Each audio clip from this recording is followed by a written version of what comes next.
Good morning, everyone. Well, one thing that we do know is that the times in which Jesus lived, and for the people particularly, nothing was really normal. The situation that we have is that we just encountered Jesus feeding the 5,000, and Jesus doesn't do anything that really kind of people expect.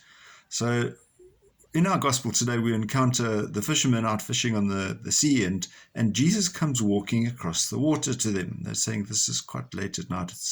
It's in about the third watch, so it's well past sunset, and they're out there fishing, and they see this person walking towards. They said, "Oh, it's a ghost," and they suddenly realize, no, it is the Lord. But Peter says, "Lord, if it is you, tell me to come out and come to you." And we say, well, that's a great vote of faith from Peter, that you say, Lord, show me, and I'll do this.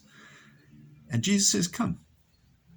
And so Peter gets out of the boat and he starts walking across the water towards Jesus.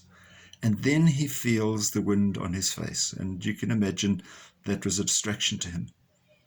So there you have the deep spiritual conviction that Peter had in the Lord, and wanting to be with Jesus and walk towards him, and yet he was distracted by the physical around him.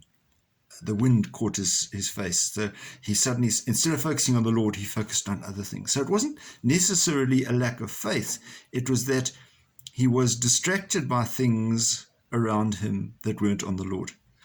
And I suppose there's a lot of sense, or we can make a lot of sense from that for ourselves as well, that often in these days when there's so much going on, that we can so easily be distracted from the spiritual by the physical that's happening around us.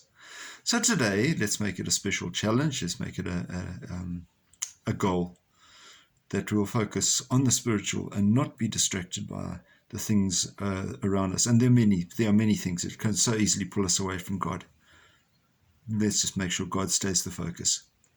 Have a wonderful and a beautiful day, and we'll see you again. God bless. Bye-bye.